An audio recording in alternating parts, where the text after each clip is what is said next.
What's the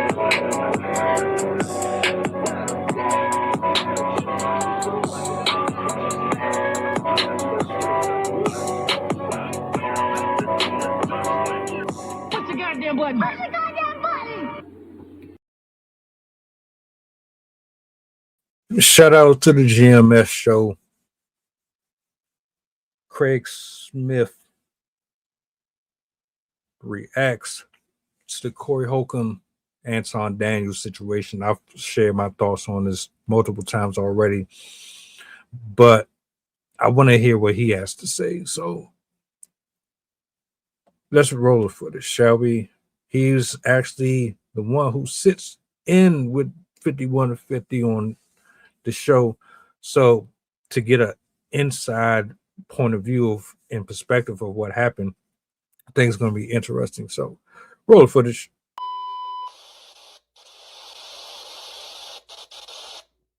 Facts weighed in on the viral blow-up between Corey Holcomb and Anton Daniels after everybody was asking in the chat, where the hell is Kraig? Last night on the 5150 show. A lot of folks felt like Kraig could have handled business on the intellectual side of things to combat some of the points made by Anton during the show and even derail a possible altercation between the two. It didn't seem like Corey had the ability to articulate his position, which made Anton look like he had the upper hand during a battle of knowledge. But in my opinion, all this was calculated and executed exactly the way Anton intended. I think it's safe to say that there might not ever be a part 2 of Anton returning as a guest on the 5150 show after what took place last night. Don't take my word for it, though. I'll let Corey tell it. Just started. You ain't gonna have me back up to the show. Nah, I'll tell you, because I'll be to slap the shit out your ass. Oh, he sent you a message? Kraig showed up just minutes after Anton left the building, and it led me to believe he was there to check the temperature of the room and get a piece of what was going on last night. Pause. Kraig left after a few minutes, and Corey continued the show reflecting on what had just happened and trying his best not to outright call Anton Daniels a backdooria boo-boo dookie digger over their heated altercation. Kraig took to his Instagram live this afternoon to speak on what he felt happened and what went wrong, while also revealing that he pulled up after hearing Corey and Anton arguing and Anton throwing disrespectful jabs towards Kraig. I guess Mr. Texas Dog Walker Ranger wanted all the smoke with the professional rage baiter, and you could tell by how he exited the 5150 show last night. Listen. I want to say it wouldn't have mattered if Kraig was there sitting in the middle of that at all. I firmly believe that there was nothing but bad intentions him coming onto that show. That's why I say I was disappointed in how both of them handled it. Because you will never convince me that they don't know about each other and how they move and how they run their platforms. You're not going to tell me you didn't know how Corey operates. And Corey's not going to tell me he don't know how he operates. I don't care about the bravado and trying to be the. I don't care about none of that. I wanted to enlighten myself on this discussion. I wasn't there for the mess, so I don't really think it would have mattered if Kraig was there or not. It still would have gotten ugly. Listen to what Kraig, nah, bitch ass nigga, I'm not a yes man Smith had to say about the situation right here. Go ahead, Joe. Do your thing, man. Oh, man. Fuck Anton.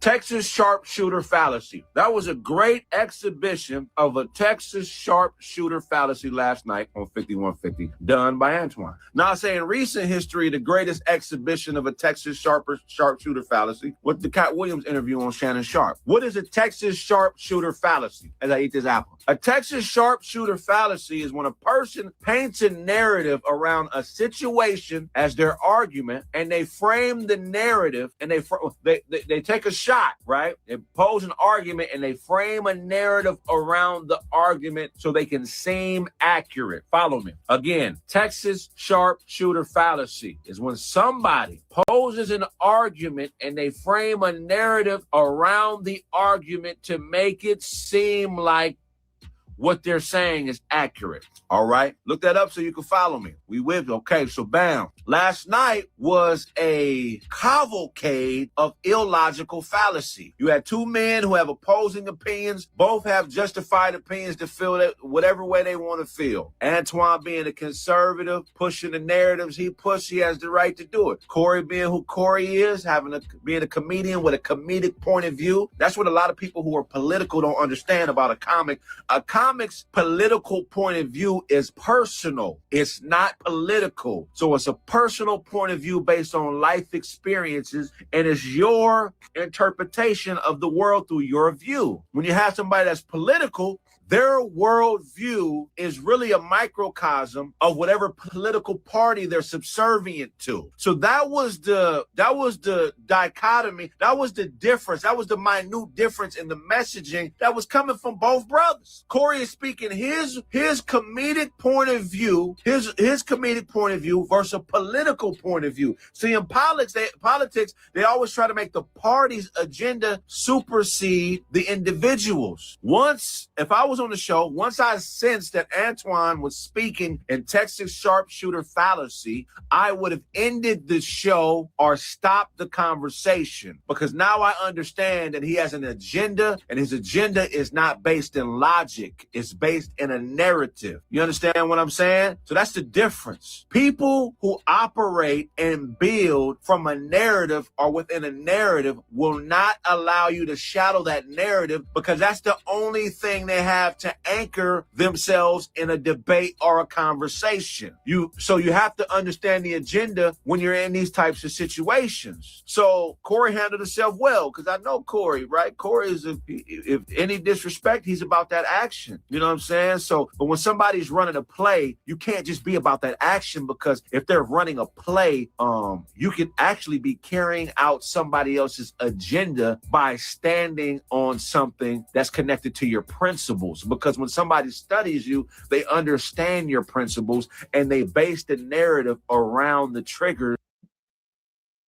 That's what I was talking about. Ain't no way in the world Anton didn't go on that show and not know who he was dealing with and who he was talking to.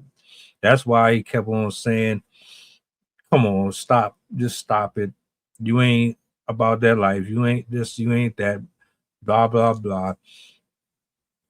You see this on a lot of different platforms. There are people who operate under these ideas that Kraig has just brought up. It's a word that I haven't heard before, but I'm gonna start using it now. Thank you for that, Kraig. Where somebody will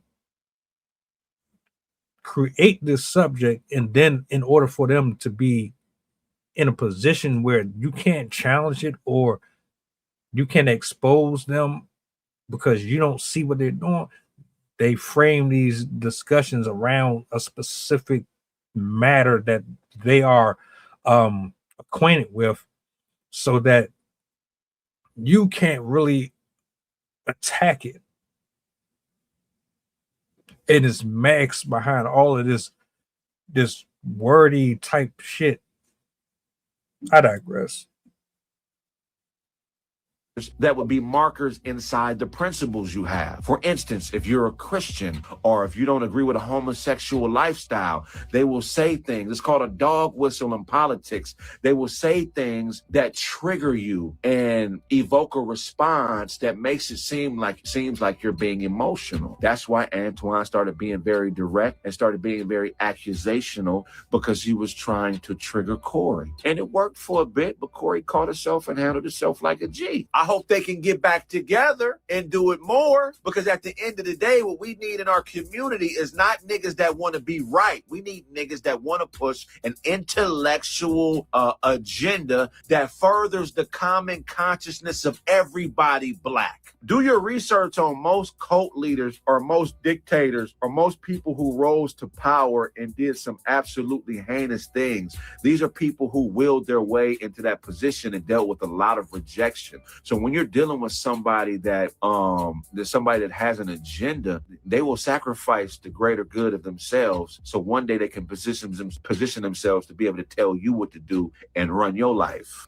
I'm telling you, you can't stop just You can't just come with the buster bitch nigga talk, hoe nigga talk, rat, coon talk. You have to understand what's going on completely, even if it don't match how you feel. If somebody is dealing in narratives and speaking in fallacy, they're trying to evoke emotion to make you seem hypocritical and control people's view of you. But it ain't over though. I hope it ain't over. I hope it ain't over. Man, look, man, it's so many great things that come from niggas putting their differences to the side and saying, okay, nigga, all right, let's do what we got to do now. Let's get back to the agenda. I already know Corey's thing is helping black people, helping black women and young men see the light. I don't know much about Antoine, but he says some things. I mean, we need that type of niggas shouldn't be scared of a little bit of conflict. You know what I'm saying? Come on, man. That's what this shit is about. Every movement has conflicts, man. But respectfully, niggas, like, at the end of the day, two niggas standing on business, they stand on business. It is what it is. Now, I was all the way at station 1640 in Hollywood. Look up station 1640 in Hollywood. I had a show that started at 10, right? I'm on my way from my crib. It's about 9:05. I turn on the show. They arguing. I hear the dude say my name and call me a yes man, right? Then I see it getting heated. I pull up to my show. I say, you know what? Fuck that. I'm going to the studio. So I drive from Hollywood to Pasadena, nigga. I wasn't supposed to be there. Hopped the gate. When I pulled up, I blocked the entrance so he couldn't get out. I hopped the gate, but he was already gone. He was already out of there.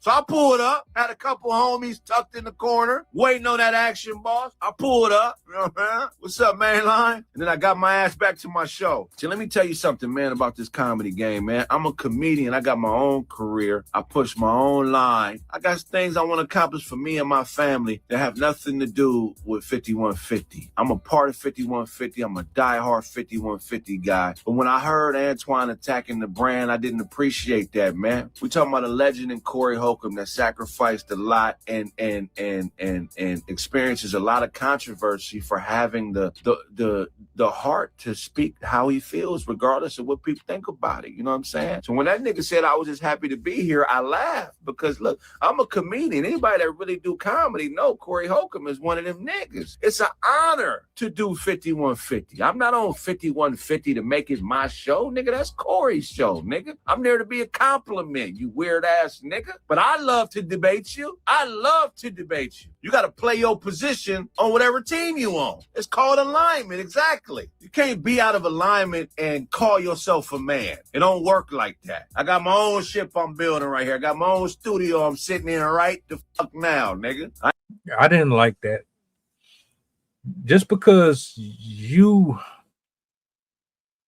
are working with someone or working under someone, that does not make you lesser than a person. You know, brother, that in order for you to have had the success that you had, a team had to be built around you. We all know it. We can't do everything by ourselves. So I definitely disagree with that part. And I also don't believe that these two will ever sit down again and have any type of exchange of words. The only way that would be possible is if the bag was right. And even then, I'm not sure if that would ever happen. They would have to go ahead and squabble it out before they went back on camera. But at this point, I don't even want to see it anyway, because I saw how Anton was moving with the conversation, and he got out of this what he wanted. Corey fell for it. Nobody's talking about what actually mattered here. But now what you have is your clicks and your likes and the people picking and choosing sides. No one's really talking about the actual topic at hand. So I disagree though with that whole he just happy to be here stuff. Everybody that decides to be here, I'm grateful for them. I don't treat or look at nobody greater or less than.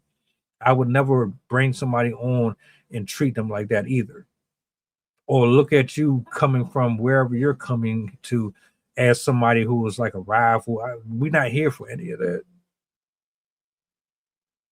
ain't no status-driven nigga where I feel like I gotta step in every situation and make it my shit and dominate. That's some whole shit to me. I mean, but you know, I pulled up because I wanted to have that conversation face to, and I had never really heard of dude. I seen him online and shit here and there, but I really don't follow dude like that. I didn't know what he was on. When Corey said he was gonna have him on the show, I didn't know. I didn't know nothing about the dude. We don't got nothing in common. You know what I'm saying? But he wants to smoke, he can get it. I want to debate. Come on, Kraig Facts, man. I'll kill you off. Yeah, man, we got to understand, man, when something is agenda-based and something is based in illogic, you gain nothing from giving that attention as far as your emotion is concerned. Once somebody is speaking illogic, you got to let them have that. The hardest thing is for us to just let it go. You know what I'm saying? Because it triggers us. People who ain't on shit know how to trigger people in order to gain their attention. Men, you go through this all the time with scumbag bitches.